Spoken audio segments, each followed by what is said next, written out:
Olá, bem-vindos a mais uma conversa aqui no nosso canal.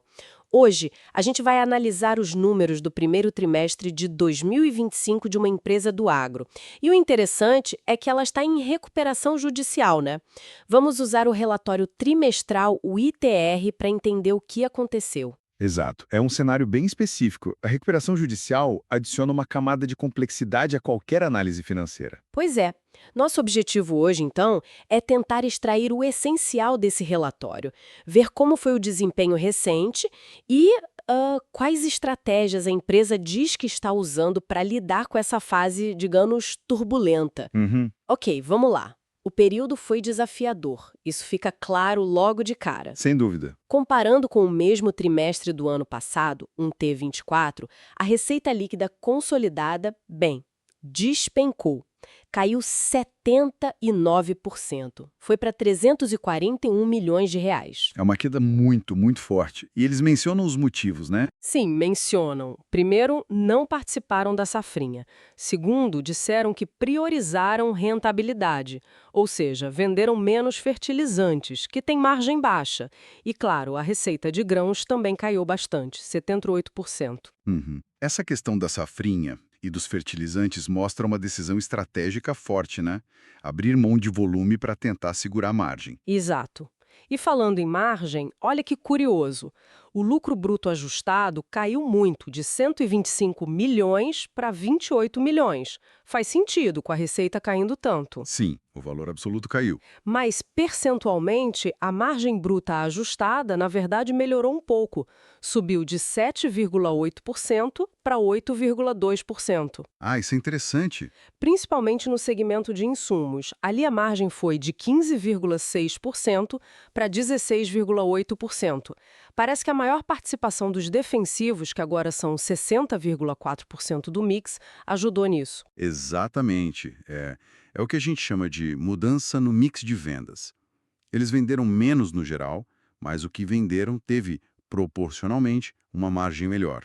Os defensivos costumam ter margens mais altas que os fertilizantes, né? Certo. Então essa estratégia de focar em produtos mais rentáveis, tipo defensivos, e reduzir os de margem menor, como fertilizantes, parece ter tido esse efeito na margem percentual. Mesmo que o lucro bruto total, claro, tenha sido muito afetado pela queda no volume. É uma tentativa de proteger a rentabilidade unitária, imagino. Sim, é um sinal claro de priorização de rentabilidade sobre volume, uma manobra comum, mas sempre delicada em reestruturações. E as despesas? O que aconteceu ali? Bem, aí temos outra notícia relevante. Houve uma redução bem expressiva no SG&A ajustado. Que são as despesas com vendas, gerais e administrativas, né? Excluindo depreciação, amortização e a provisão para devedores duvidosos, a PCLD. Isso. Esse SG&A ajustado caiu 65%. Ficou em 54 milhões de reais. Uma redução grande. Muito grande. E o relatório dá uma pista. Diz que uns 67%, ou seja, 2/3 dessa redução, vem de cortes de custos fixos, que começaram lá em meados de 2024. Ah, então é um esforço de reestruturação mesmo. Com certeza. É um esforço claro para enxugar a máquina. O resto da redução, aí sim está mais ligado à queda no volume de vendas mesmo. Menos venda, menos custo variável associado. Faz sentido. Estando em recuperação judicial, esse controle de custos é vital. Não é só estratégia, é sobrevivência. Tem que preservar a caixa a todo custo. E o resultado final disso tudo? Como ficou o balanço? Bom, olhando lá para baixo na demonstração de resultados, o EBITDA ajustado, que é uma medida da geração de caixa operacional, ainda ficou negativo. Negativo em quanto? Negativo em 59 milhões de reais. Ainda é uma queima de caixa operacional, mas, veja bem, é um pouco melhor que o resultado ajustado do ano passado, que foi negativo em 70 milhões de reais. Hum, uma melhora pequena, mas na direção certa, talvez. É, mas ainda negativo. E o prejuízo líquido consolidado foi de 199,8 milhões. Quase 200 milhões de prejuízo? Sim. Também foi menor que o prejuízo do ano anterior, que tinha sido de 275,5 milhões. Mas, assim, apesar da margem bruta percentual melhor e dos cortes de custos, É. O resultado final ainda é bem ruim. Exatamente. Reflete a pancada na receita e toda a dificuldade operacional da empresa nesse processo de RJ. E tem um ponto muito preocupante. Qual? O patrimônio líquido consolidado, que é basicamente o valor contábil da empresa depois de pagar tudo que deve. Ele ficou ainda mais negativo. Mais negativo? Como assim? Passou de menos 1,81 bilhão de reais no final de 2024 para menos 2,01 bilhões agora. Ou seja, a diferença entre o que a empresa deve e o que ela tem aumentou. As dívidas superam os ativos por uma margem ainda maior. Nossa, isso mostra a gravidade da situação financeira, né? Sem dúvida. Mostra uma fragilidade extrema. E a estratégia? O que a empresa diz que vai fazer? O relatório fala num novo ciclo, menciona algumas medidas. Sim, eles listam algumas ações, coisas como qualificar melhor a carteira de clientes, sabe? Ser mais eficiente na cobrança. Uhum. Focar geograficamente em regiões com menor risco climático, o que é super importante no agro.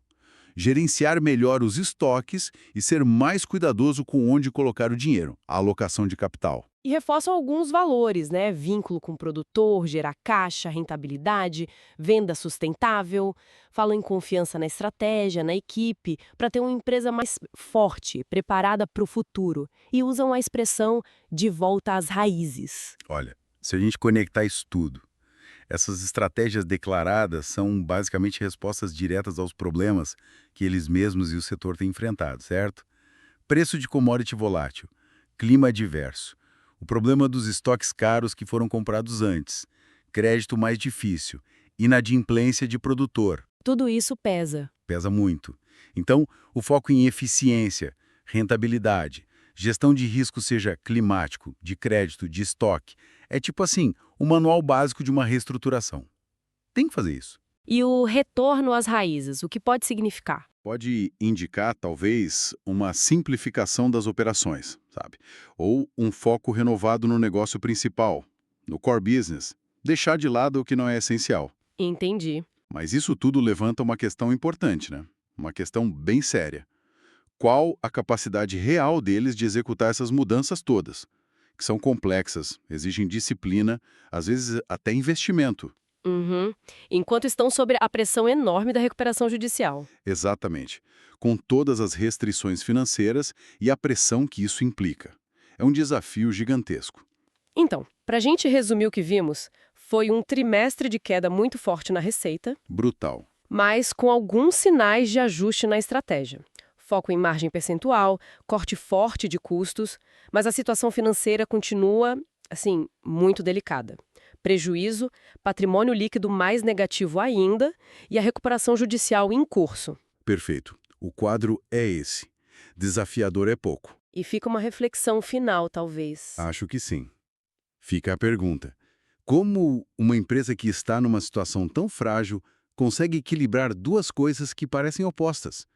De um lado, a necessidade urgente e imediata de gerar caixa e cortar tudo que dá.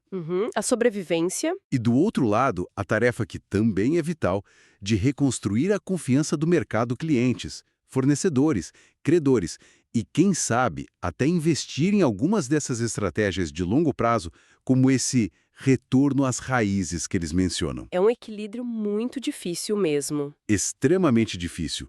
É quase andar na corda bamba sobre um abismo financeiro. Bem colocado.